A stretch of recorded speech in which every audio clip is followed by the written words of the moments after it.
Hey lovely people, welcome back to my channel. Today we're talking about floors, which is part 2 of the kitchen remodel series. And if you haven't already seen the first video where I talk about 7 things that I absolutely think you should consider before you start remodeling your kitchen, should check that video out after you're done with this one.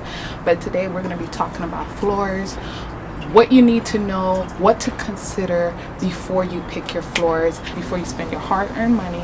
Because remember, part of saving money is making sure when you do spend money that you spend it wisely.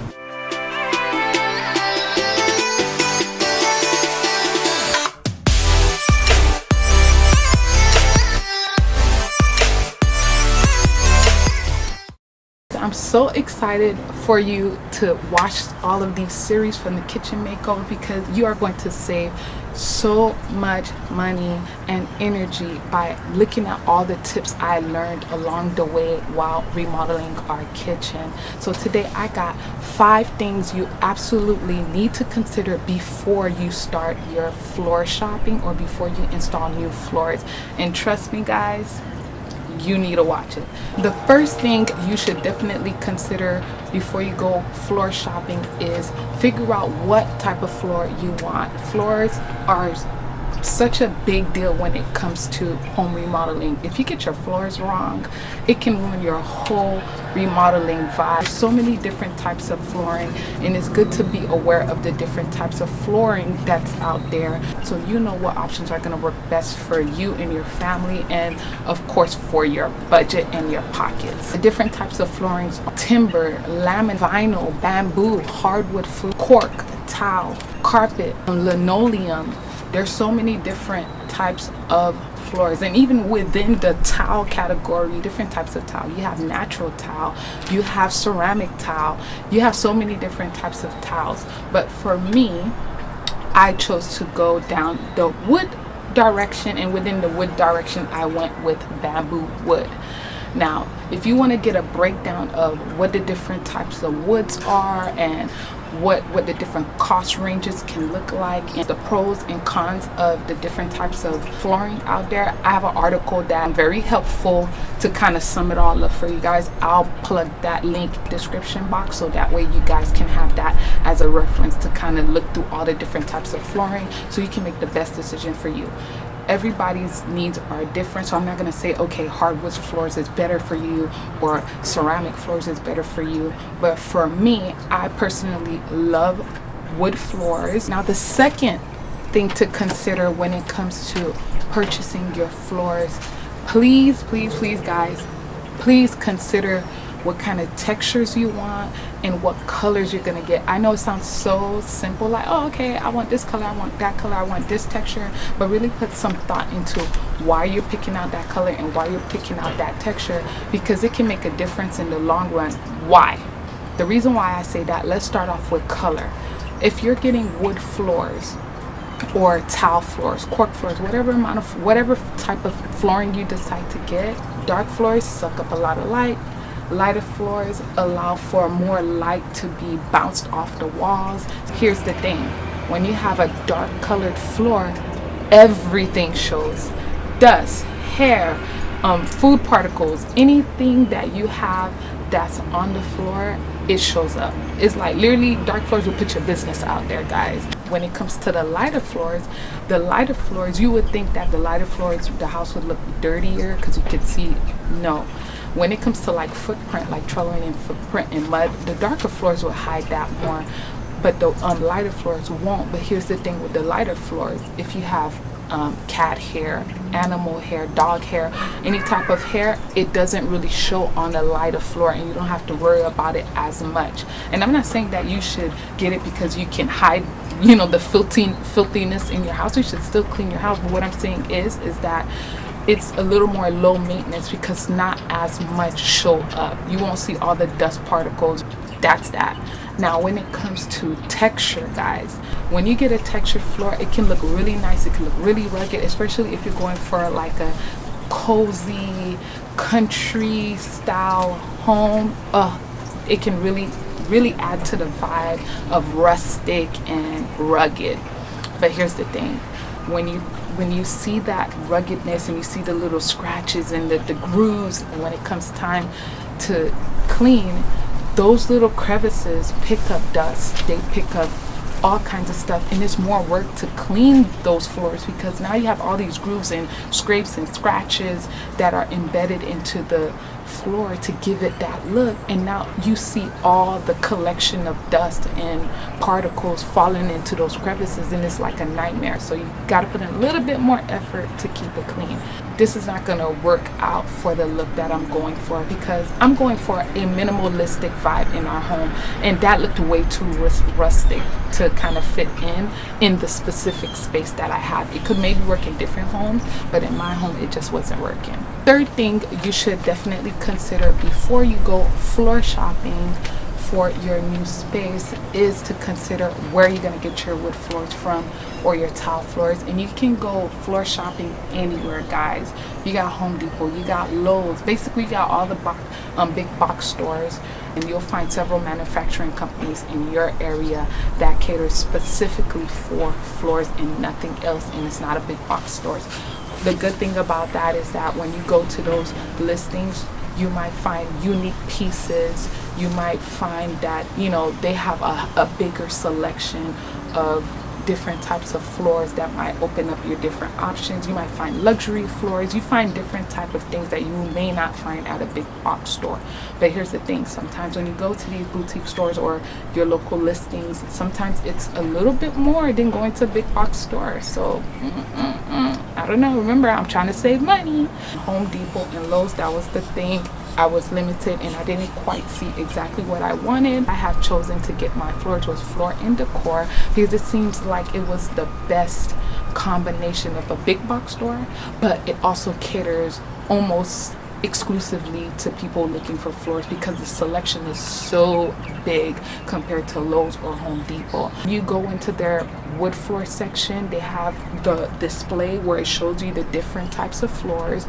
It shows you the different textures, the different types, whether it's hardwood, bamboo, engineered, all types of floors that they have there. And then they have a section where they have shelves, and then they have little squares that you match up with the numbers you saw on the wall, and you can purchase a small portion of it for like $5. Guys, before you pick out your floors, that you're able to get a sample to take home and meditate on it. I cannot stress how important it was for me to be able to take a sample home. And it was so many times I've gone to a store, I've seen the floors, I'm like, yes, this is it, I want it. But I'm like, you know what, let me get a sample. I take the sample home and I'm like, oh, this is not gonna work, the texture's not gonna work, the color's not gonna work, or I realized that it's not exactly the right shade that I wanted once I put it against, you know, the house, the walls, the lighting, and all of that stuff. So please, please, please, I'm telling you guys, big tip, spend the extra little bit of dollars to get a sample and don't rush into picking them out. I think it took me like almost a month before I finally made the decision of which floors I'm gonna take, and that's after several weeks of me trying out different floors. And when I did find one that I liked, I literally sat with the sample for like a week, 2 weeks, like trying it out in different rooms, trying it out in the kitchen, trying it out in the living room, seeing what it looked like in the daytime, in the afternoon, at night. I just wanted to see how I would feel about it in all types of the day, because you'll be surprised. You come in with a sample, you love it in the daytime, and by evening you hate it. You're like, what is this? Fifth most important thing that you want to make sure you consider when you're purchasing your floors, before you purchase your floors, figure out how it needs to be installed, because I made the mistake of thinking about getting floors but not thinking about, wait, how is it going to be installed in my house and what was needed in order for it to be installed. If you're living in a condo, important that you have an underlayment underneath your floors. You cannot just go around and just tacking on floors on there. And what the underlayment is pretty much, it's foam that helps absorb noise, so that way it's considerate to the people below you and it's not making so much noise and you're not hearing every single movement the person makes. With wood floors, you can have it glued down, you can have it nailed down, or you can just have it floating. So what that means is that your floors are not going to be nailed down, glued down. It's literally floating in the sense that it's going to be clicking together, which is called engineered wood, which is what I got. Engineered wood is pretty much just they manufacture specific grooves on the edges of the wood floor, so that way they can click and clack into itself, and then it's basically like a puzzle. You just click them into place, which if you are very handy, you can do that job very easily your own self and save yourself thousands of dollars, guys. I definitely considered doing it myself, but we were able to put them down. But when it came down to the corners, cutting out that specific shape to get the corners right, and making sure they all level out throughout the floors and going the right direction, it started getting technical, and we quickly realized we can't cut corners on this, because once, no pun intended, when you get to those corners, it started getting a little tricky. So we realized, you know what, we just have to suck it up and pay the money to have someone install the floors. But again, if you have the skills, or you're good at cutting using machinery or whatever, go for it. Save yourself thousands of dollars. There's several YouTube videos out there that show you how to do it, because if you're using tile, then now you have to worry about purchasing grout and buying cement or whatever, all of that stuff that is entailed when it comes to tile. Definitely make sure you find out what the installation process entails, because when you factor in the floors and not factor in the installation process and what is needed, you'll be shocked when the numbers start racking up and you're wondering, whoa. And my sixth most important tip, guys, is to not forget to factor in the cost of baseboards, or even forget that you need baseboards, and don't cut corners on it either, because all this process of looking for floors, I did not think for a second about, oh my gosh, how about the baseboards? I just thought my little frugal behind would just keep the same baseboards, right? That makes sense. Your baseboards, nothing wrong with it. But no, the baseboards had to go, because according to the person who was installing our floors, the baseboards were like this short. They were like dated size, like super small. And I'm like, yeah, we're keeping them because I don't want to spend the money. But then he was like, but then we found out by the time they remove all of them, most of them will either be broken, chipped, or whatever. So in the end, it still made sense where I had to get new baseboards. And I'm so happy I listened to my installer and got new baseboards, because I absolutely love the baseboards we picked. We ended up going with something bigger, but the wider the baseboard, the more money it cost. And of course, I'm going to try to cut corners and go for the shorter, but it did not look as great. And my installer insisted that, trust me, you want to go bigger. And when he showed me the bigger and I looked it against the house, I was like, yeah, I have to go bigger, especially if I wanted to tie in the whole minimalistic vibe and the whole look. Baseboards come in so many different styles. I mean, you got lines, you got double lines, you got curves, you have flower designs. There's so many different patterns that you can get on your baseboards, so many options that will work for different styles in your home.